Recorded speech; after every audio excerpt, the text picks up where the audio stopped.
Hi, this is Mr. Marino again.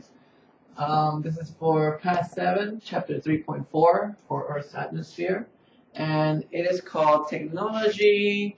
Weather forecasters use advanced technology. Now, there is a distinct difference. That's kind of redundant. There's something I wanted to point out with the word meteorologist. And maybe you've heard this before, but meteorologist is a term for a scientist that studies the weather. Now, you might have seen weather people on the news before. Sometimes those people are meteorologists, or sometimes they are not meteorologists. Sometimes they are getting their information from a real scientist, from a meteorologist, but they might just be the person presenting the information. So when you see the person on the news, if it looks like they don't know what they're talking about, probably they don't know what they're talking about, because they might not be the scientist. They might just be reading the information. But a meteorologist is not somebody who studies meteors. It is a scientist who studies weather. And they are trained to use patterns that we've seen throughout history, and the conditions that are happening now to predict the future of weather. So we'll get to that one more time in a second with something that's not in the book. But something that is in the book is isobars. This might be a little confusing, especially if you did not take Past 6.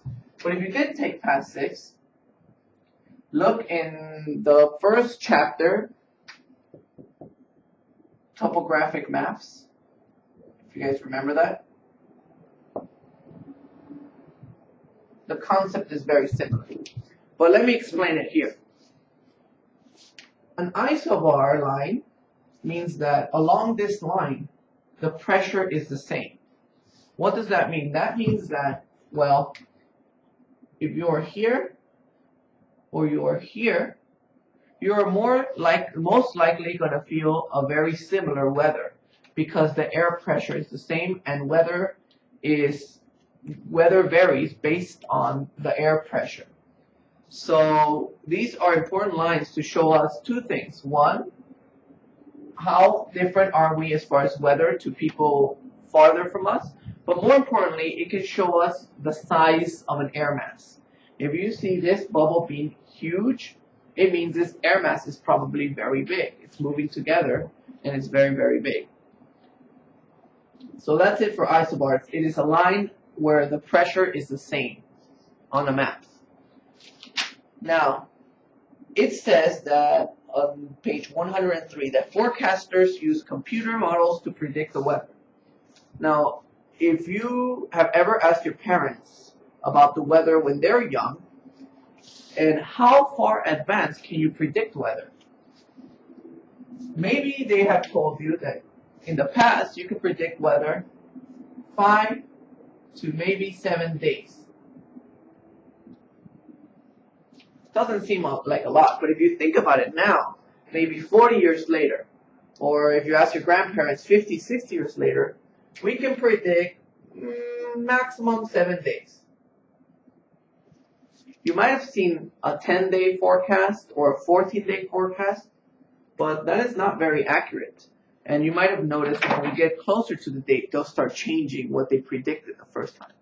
And there's a special reason for that. If, for those of you who are interested in weather and want to do further reading,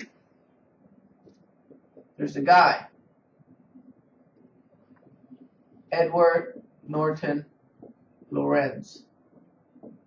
Hope I spelled his name wrong.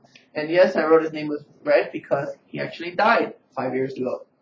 Edward Norton Lorenz was a meteorologist. He was a scientist that studied weather. And he wanted to know, why can't I predict weather further? Why isn't it possible to predict weather forever? For example, now that I know how the conditions are all around the planet, why can't I predict the weather for the next 3 years? And he found something very strange that he called the butterfly effect. You might have heard about the butterfly effect from movies, or some people use it incorrectly, but this is what it means scientifically.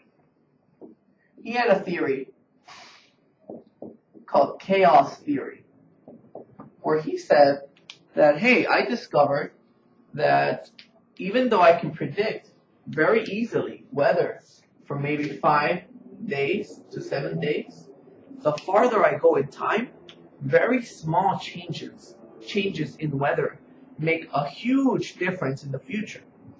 And he predicted that maybe it was possible, probably not in reality, but it was possible that something so small, such as a butterfly flapping its wings in Brazil,